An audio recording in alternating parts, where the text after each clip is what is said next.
श्री शिवाय नमस्तु भयम। दोस्तों, जैसा कि आप सभी लोग जानते हैं कि 14 अक्टूबर 2025 यानी मंगलवार को पड़ रही है कार्तिक मास की अष्टमी तिथि। और दोस्तों, ये वह तिथि है जो कार्तिक मास में पड़ने वाली सबसे बड़ी तिथि है, क्योंकि यह मंगलवार के दिन पड़ रही है और इसका बहुत ही बड़ा और विशेष महत्व होता है। पूज्य गुरुजी ने कहा है कि अगर कभी भी मौका लग जाए और कार्तिक महीने की मंगलवार अष्टमी तिथि को पड़ जाए तो आप लोगों को एक छुटकी काला तिल वाला उपाय तो अवश्य ही करना चाहिए। इन दोनों का संयोग बहुत ही कम आता है।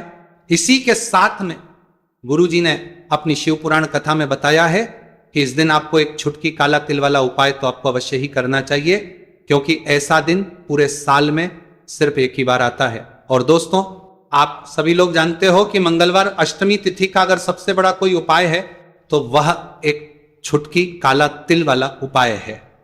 तो दोस्तों, मंगलवार अष्टमी तिथि के दिन आप लोगों को इस एक छुटकी काला तिल वाला उपाय को जरूर करना है। बहुत सारे लोग होंगे जिन लोगों ने इस उपाय को ना किया हो, मतलब पूरा साल निकल गया, उन्होंने किसी भी दिन इस छुटकी काला तिल वाला उपाय को ना किया हो। पर दोस्तों, आपके पास एक आखिरी मौका बचा हुआ है, जो कि 14 अक्टूबर मंगलवार अष्टमी तिथि के दिन है।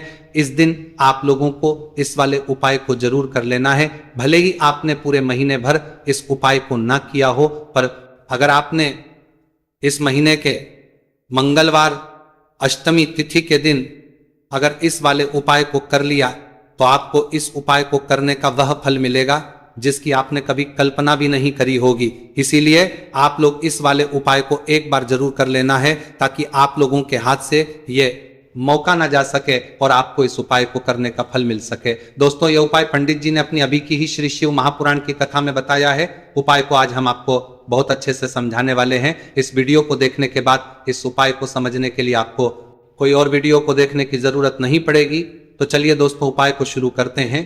देखिए, ये इस कार्तिक महीने के मंगलवार अष्टमी तिथि के दिन ये इतना खास होता है, इतना महत्वपूर्ण होता है। देखा गया है कभी कभी बड़े बड़े पूजा पाठ अनुष्ठान से जो मनोकामना पूर्ण नहीं होते, वह कार्तिक महीने की मंगलवार अष्टमी तिथि के दिन एक छोटे से उपाय करने से ही आपकी मनोकामना पूर्ण हो है। और बहुत सारे लोगों ने इस उपाय को किया भी है और उनको इस उपाय को करने का फल भी जरूर मिला है। अगर आप लोग भी इस उपाय को करना चाहते हैं तो आप इस उपाय को पहले अच्छे से समझ लेना, सुन लेना, उसके बाद करना।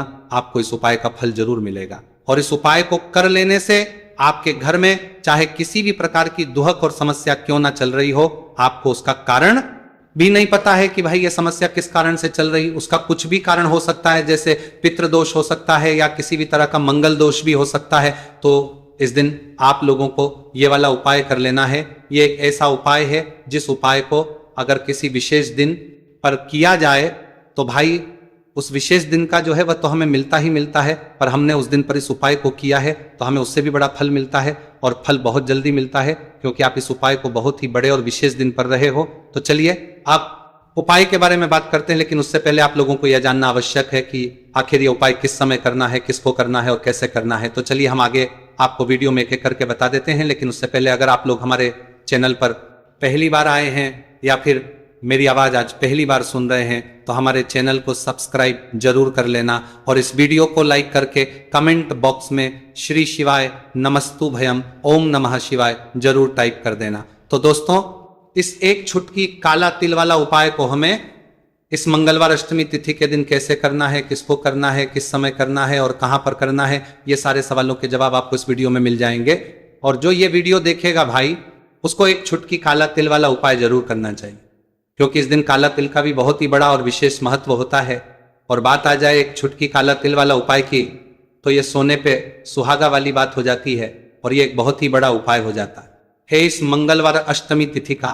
तो अब दोस्तों, इस एक छुटकी काला तिल वाला उपाय को आखिर करना किसको है, सबसे पहले हम लोग वो बात जान लेते हैं। तो देखो, घर की जो बड़ी माताएं बहनें होती हैं, उन माताओं बहनों में से कोई भी एक बड़ी माता बहन इस वाले उपाय को कर सकती है। और दोस्तों, अगर आप तो अपने घर में से सभी सदस्यों को भी इस उपाय को करवा सकते हैं।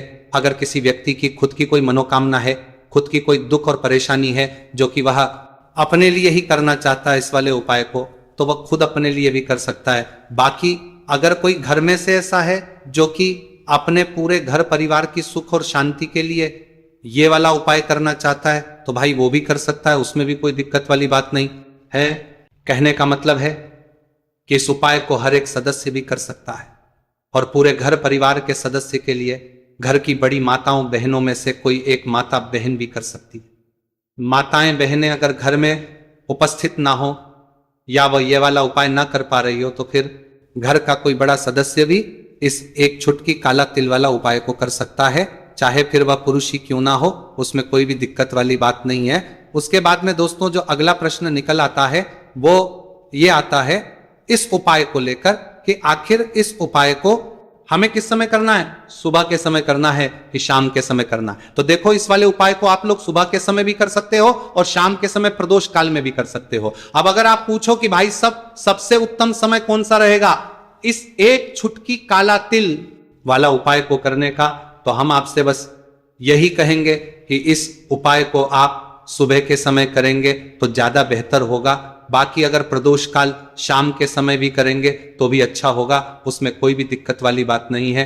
तो अब दोस्तों जो अगली सबसे बड़ी और महत्वपूर्ण बात आती है वह ये आती है कि सुबह अगर हम उपाय को करेंगे तो हमें कितने बजे से लेकर कितने बजे तक के बीच में करना है, और शाम के समय प्रदोष काल में करेंगे तो हमें कितने बजे से लेकर कितने बजे के बीच में करना है। तो देखो सुबह जितनी जल्दी हो सके आप उपाय को करने की कोशिश करना कि अगर किसी कारणवश लेट भी हो जाओ, थोड़ी देर भी हो जाए, तो 10 या 11 बजे तक भी आप उपाय कर लेना, पर 12 बजे से ज्यादा देरी ना हो, ठीक है, इस बात का ध्यान रखना।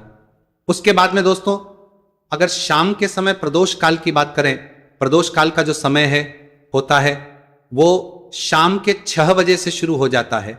मतलब शाम के 6 बजे से लेकर 7 बजे के बीच का जो समय होता है ये समय प्रदोष काल का समय होता है।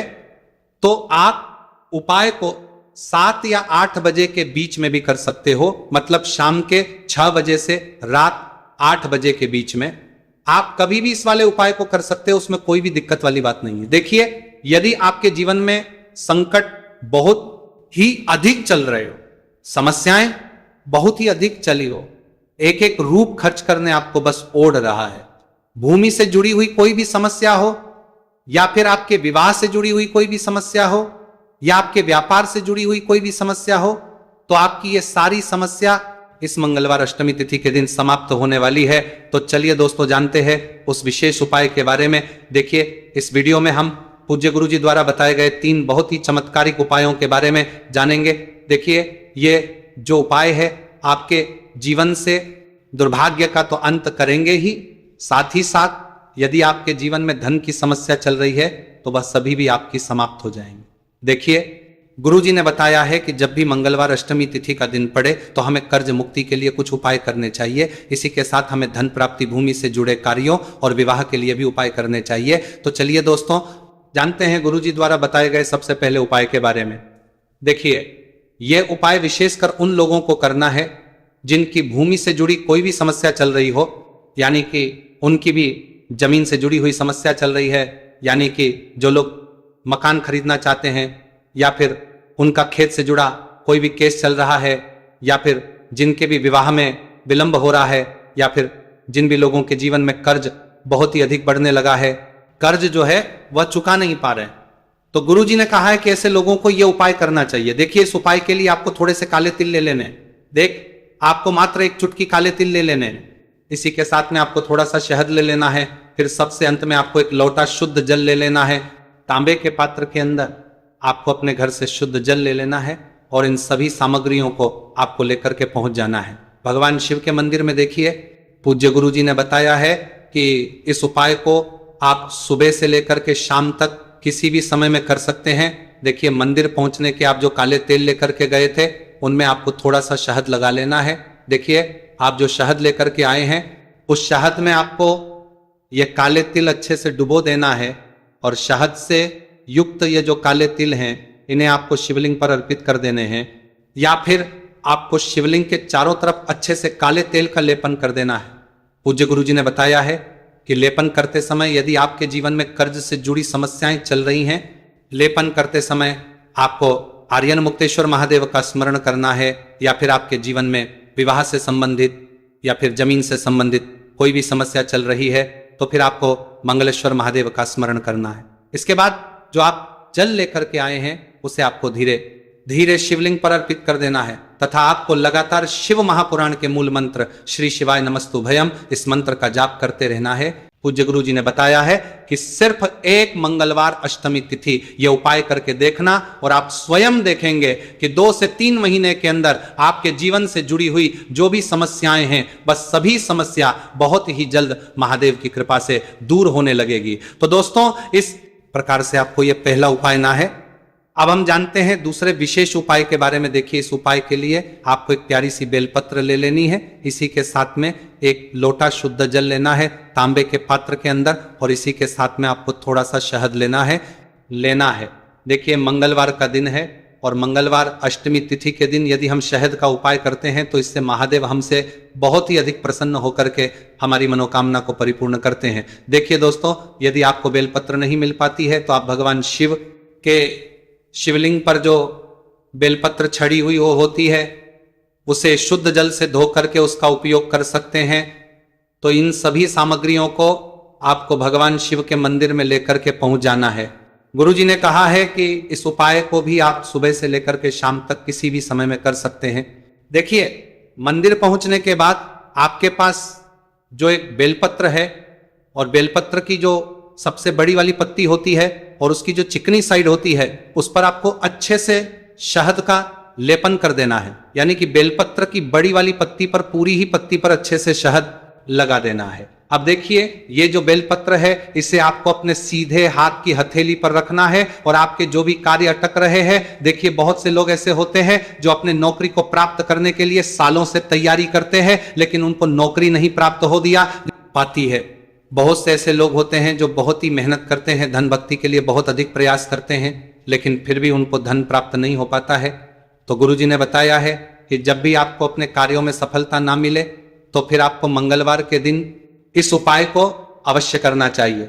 देखिए, अब आपको जिस भी कार्य में सफलता प्राप्ति करनी है उस कार्य को सफल बनाने के लिए आपको महादेव से प्रार्थना कर लेनी है, और फिर ये जो एक बेलपत्र है इसे आपको भगवान शिव के शिवलिंग पर अर्पित कर देनी है। देखिए, बेलपत्र की चिकनी साइड जिस पर आपने शहद लगाए हैं वह शिवलिंग से स्पर्श रहेगी और इसकी जो डंडी है वो आपको जलाधारी की ओर रखनी है। इस प्रकार से आपको ये बेलपत्र अर्पित कर देनी है। अब देखिए, आप जो एक लौटा जल लेकर के आए हैं उसे आपको भगवान शिव के शिवलिंग पर बाती के नई करती के गंबन में पाचरा लेकर के आए हैं, वो जललिंग के धीरे धीरे अर्पित कर देना है। श्री शिवाय नमस्तुभयम इस मंत्र का जाप करते हुए देखिए, जैसे ये जल शिवलिंग से होकर के जलाधारी की ओर बह करके आएगा तो इसे आपको थोड़ा सा अपने सीधे हाथ की हथेली में झेल लेना है। इस जल को आपको अपनी दोनों आंखों पर लगा लेना है और इस जल का थोड़ा सा छिड़काव आपको अपने शरीर पर कर लेना है। पूज्य गुरु जी ने बताया है कि जब भी हम मंगलवार के दिन शहद वाली बेलपत्र शिवलिंग पर अर्पित करते हैं तो इससे हमें महादेव हर कार्य में सफलता प्राप्त करवाते हैं। यदि हमें अपनी मेहनत करने के बावजूद भी पर्याप्त मात्रा में सफलता नहीं मिल पा रही है तो गुरु जी ने कहा है कि आपको मंगलवार अष्टमी तिथि के दिन यह चमत्कारिक उपाय अवश्य ही कर लेना है। अब दोस्तों, हम जान लेते हैं गुरु जी द्वारा बताए गए तीसरे विशेष उपाय के बारे में। देखिए, इस उपाय के लिए भी आपको मात्र 1 लोटा शुद्ध जल ले लेना है तांबे के पात्र के अंदर। फिर इसी के साथ में आपको एक प्यारी सी बेलपत्र ले लेनी है। बेलपत्र आपको ध्यान रखना है कि कैसे भी कटी हुई खंडित नहीं होनी चाहिए। अब देखिए, मात्र 2 सामग्री लेकर के आपको भगवान शिव के मंदिर में पहुंच जाना है। पूज्य गुरुजी ने बताया है कि यह उपाय विशेषकर उन लोगों को करना है जिनकी कोई भी विशेष मनोकामनाएं जो कई दिनों से परिपूर्ण नहीं हो पा रही है, चाहे वह विवाह से संबंधित हो, नौकरी से संबंधित हो, व्यापार से संबंधित हो, चाहे किसी भी प्रकार की मनोकामना है जो परिपूर्ण नहीं हो पा रही है, तो उसके लिए आपको यह उपाय करना है। देखिए, इस उपाय को भी आप सुबह से कि शाम तक किसी भी समय में कर सकते हैं। देखिए, मंदिर पहुंचने के बाद सबसे पहले तो आप बेलपत्र लेकर के आए हैं, उसे आपको अपने सीधे हाथ की हथेली पर रखना है और आपको महादेव से प्रार्थना करनी है कि हे मेरे महादेव, मेरी ये जो मनोकामनाएं बहुत दिनों से अधूरी हैं, मैंने कई प्रकार के उपाय कर लिए हैं, कई प्रकार के व्रत कर लिए हैं, लेकिन अभी तक मेरी मनोकामना परिपूर्ण नहीं हो पाई है, तो उस मनोकामना को परिपूर्ण करने के लिए प्रार्थना करनी है और ये एक बेलपत्र आपको शिवलिंग पर अर्पित कर देनी है। देखिए, बेलपत्र की जो चिकनी साइड है वह शिवलिंग से स्पर्श रहेगी और इसकी जो है वो आपको जलाधारी की ओर रखनी है। इस प्रकार से आपको यह बेलपत्र अर्पित कर देनी है। इसी प्रकार से आपको यह बेलपत्र अर्पित करनी है। अब देखिए, आप जो एक लोटा शुद्ध जल लेकर के आए हैं, इसे आपको धीरे धीरे शिवलिंग पर अर्पित कर देना है। इस मंत्र का जाप करते हुए देखिए, जल अर्पित करते हुए आपको कम से कम 11 बार श्री शिवाय नमस्तुभयम या फिर ओम नमः शिवाय इस मंत्र का जाप कर लेना है। पूज्य गुरु जी ने बताया है कि जो भी व्यक्ति 14 अक्टूबर मंगलवार अष्टमी तिथि के दिन शिवलिंग के सामने इस तरह करते हुए उपाय को करता है, तो उसकी जो भी मनोकामना है वह महादेव की कृपा से निश्चित ही परिपूर्ण हो जाती है। तो दोस्तों, यह थे पूज्य गुरु जी द्वारा बताए गए कुछ बहुत ही खास उपाय। अगर आपको जानकारी अच्छी लगी हो तो वीडियो लाइक करिएगा। मिलते हैं फिर एक नए वीडियो के साथ। श्री शिवाय नमस्तुभयम।